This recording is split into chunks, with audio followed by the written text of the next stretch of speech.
ਅੱਜ ਅਸੀਂ ਆਪਦੀਆਂ ਜ਼ਮੀਨਾਂ ਤੇ ਆਏ ਆ ਤੇ ਪੱਠੇ ਵੀ ਵੱਢਾਂਗੇ। ਅਸੀਂ ਆਪਣੇ ਬੱਚੇ ਵੀ ਨਾਲ ਲੈ ਆਏ ਆ ਤੇ ਜ਼ਮੀਨਾਂ ਦੀ ਸੈਰ ਕਰਾਵਾਂਗੇ।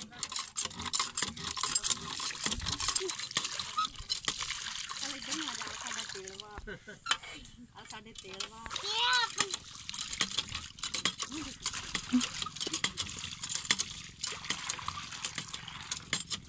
ਆ ਸਾਡੇ ਤੇਲ ਵਾ ਤੇ ਆ ਸਾਡਾ ਝੋਨਾ ਵਾ ਤੇ ਇੱਧਰ ਸਾਡੀ ਕਪਾਹ ਵਾ ਸਾਰੀ।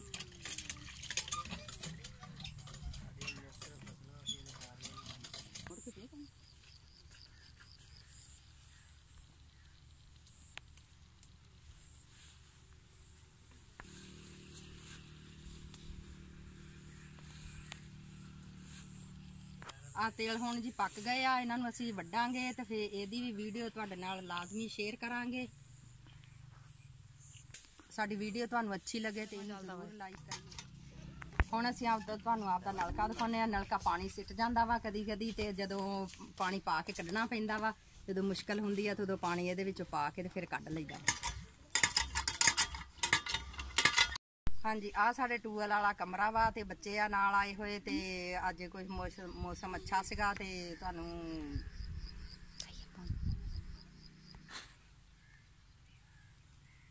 मैं तो कोई दिखदा ही नहीं है तो मौसम दिखदा वा कि नहीं दिखदा होए ते बहुत साल लगदा वा।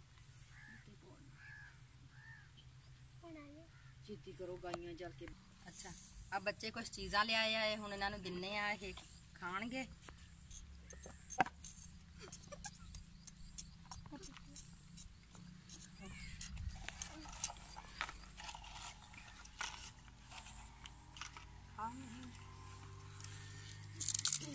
चीज़ लैके आए सीगे, खा लिया वा। असीं तुहानूं अपनी फसलों की सैर कराउने आ, नाले पट्ठे वड्ढदे आ ते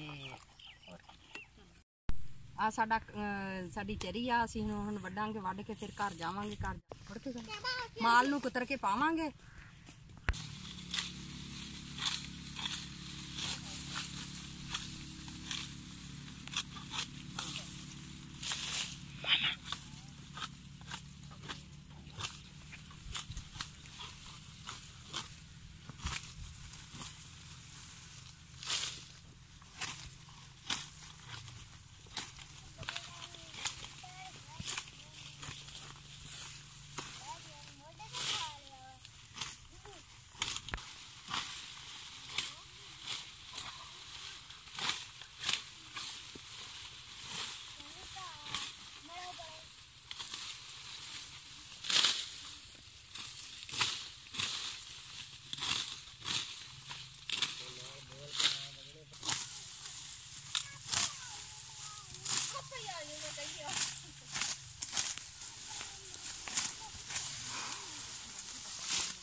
अच्छा, अज की वीडियो तुहानूं चंगी लगे तो इनू लाइक करियो।